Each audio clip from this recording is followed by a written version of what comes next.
Best of R / malicious compliance episode 142. Subscribe for edit videos daily. Lawyered by my own child.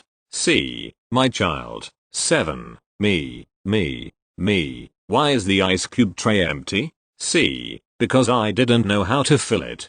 Me. I know I've shown you before. You need to refill it. C. I don't want to spill it. Me. If you spill it, clean it up. Okay. C. Okay. Next day. Me getting ice. There are 2 cubes left in the tray. Me. Why are there only 2 ice cubes left in the tray? Why didn't you refill it? C. You said to refill it when it was empty. I left 2 ice cubes so I didn't have to refill it. I mean, he did listen but is a twerp. Edit. Tried to fix formatting from app. Thank you. Next. Must fax us to get return authorization code. Okay. Another post here reminded me of something I did in 90s to finally get a response from an unresponsive company. In my early 20s, after being a team lead, I took over as a shipper/receiver for a big box store. I took care of receiving merchandise from the warehouse and processing returned merchandise to manufacturers for credit. Most business-to-business returns requires authorization. So I, as the receiver, contact the manufacturer with information about the returned item, why it was returned, and the manufacturer gives me an authorization number and shipping confirmation to return the item. Each place has different guiding setup and they constantly change. Well, I took over the shipper/receiver job after the last one quit. I inherited a massive stock of unprocessed damage returns. I start chiseling away at this pile and I come across these hard drives that have been sitting for months and they keep piling up with notes of no response when faxed for return authorization.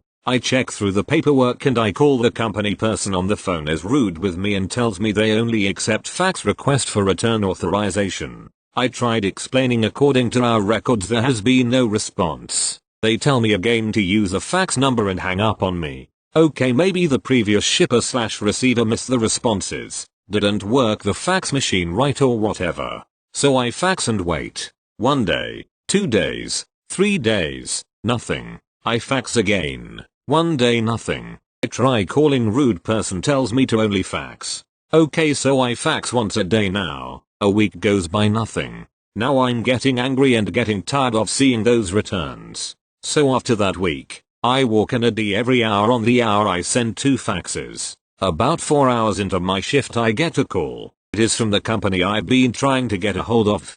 Them. Can you stop faxing us, please? Me. Can you give me a return authorization number for these items, please? My store has been trying to get this authorization for months. Them. Well, you have to call this number 555 BS. More BS. Me. Interesting, because when I call I am told I can only fax this number for return authorization, and according to the documentation from your company it says to fax this number for return authorization. So which is it?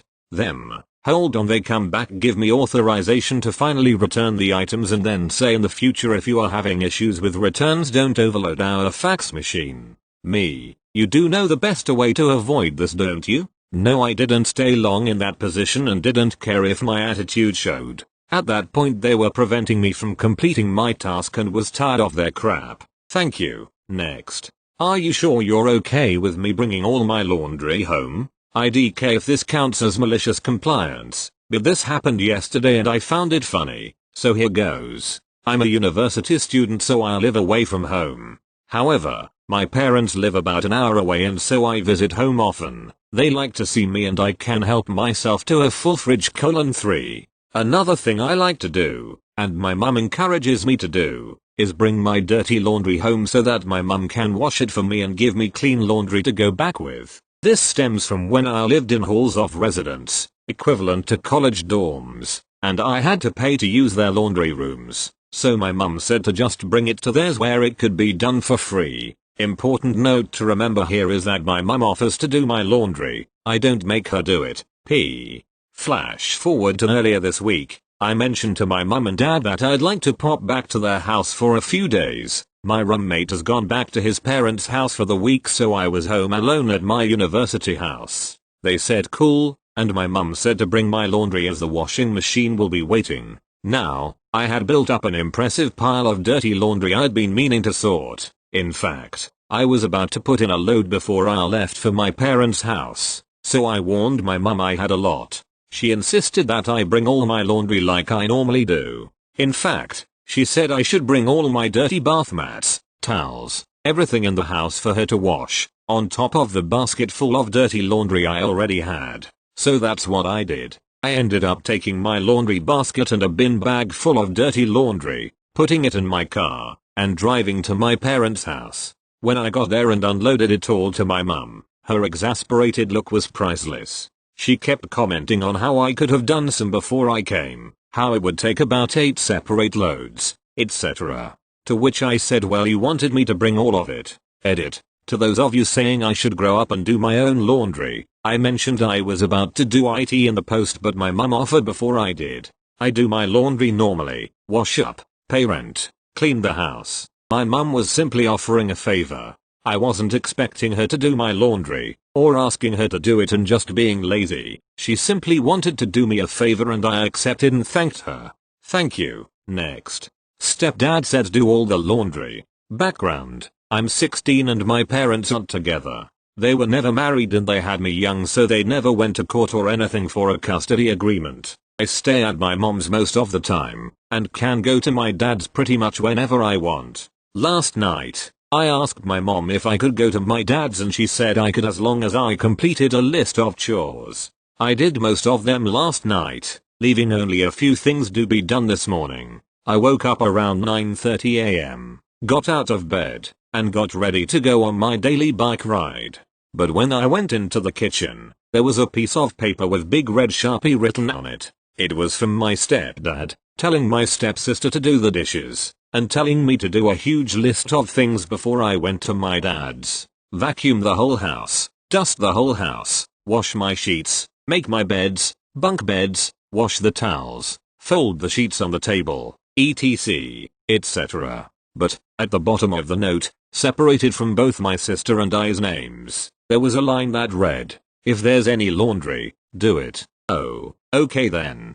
If there's any laundry. We live in a small ranch house with barely enough room for all of us. My mom and stepdad's room is actually meant to be an office. They have dressers crammed in there, but their clothes always end up on the floor or on the floor of the makeshift closet they have set up in what's supposed to be the dining room. We just have bookshelves and the family computer in there. So, I trudged through the house and got any and all clothes that were on the ground and threw them in the washer. You may be wondering, how is this a bad thing? Isn't that helping them? You'll think so, right? Well, remember that line of fold any clothes on the table? Yeah, well, the table got full of towels pretty fast.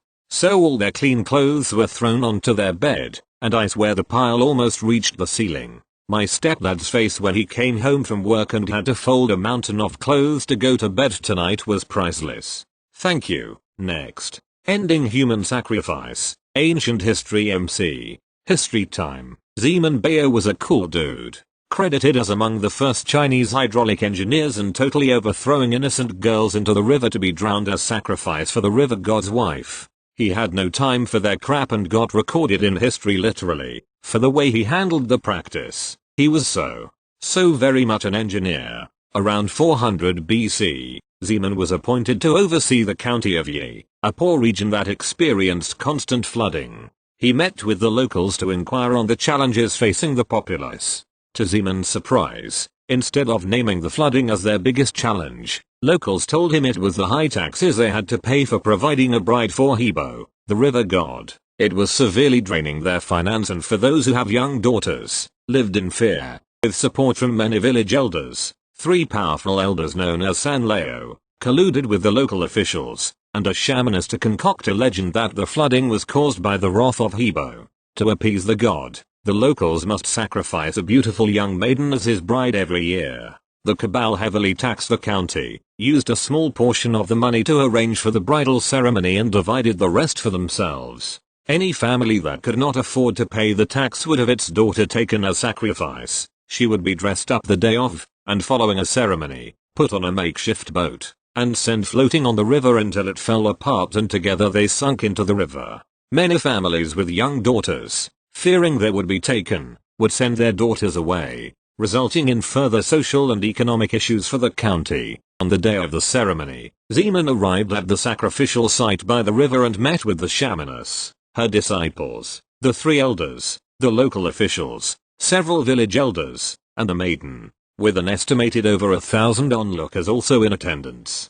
Zeman insisted on inspecting the maiden and concluded her beauty would not meet the standard of a god, declaring that the delivery of an inadequate bride would trigger the wrath of the river god. Zeman ordered the ceremony be postponed until after a suitable bride is found. He had his soldiers throw the shamaness into the river to report to the river god about the postponement and to report back to Zeman on the god's response. Sometime after, as the drowned shamaness had obviously not returned from the river, he tasked each of her disciples with the same mission and to locate the shamaness before submerging each one into the river. After neither of them returned, Zeman tasked each of the 3 elders with the same mission and threw them into the river. As neither the shamaness, her disciples, nor the elders returned from the river, Zeman ordered the local officials and the village elders to go into the river to fetch them. All of them instead knelt before him in terror and promised not to do the sacrifice again. After that day, bridal sacrifice for the river god became a thing of the past in the county of Yi.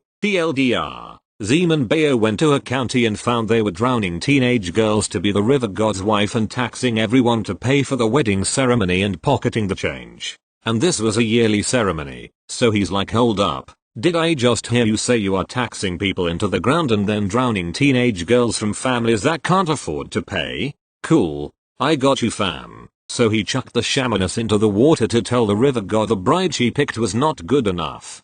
Then he threw the priests to go find the shamaness and make sure the river god got told.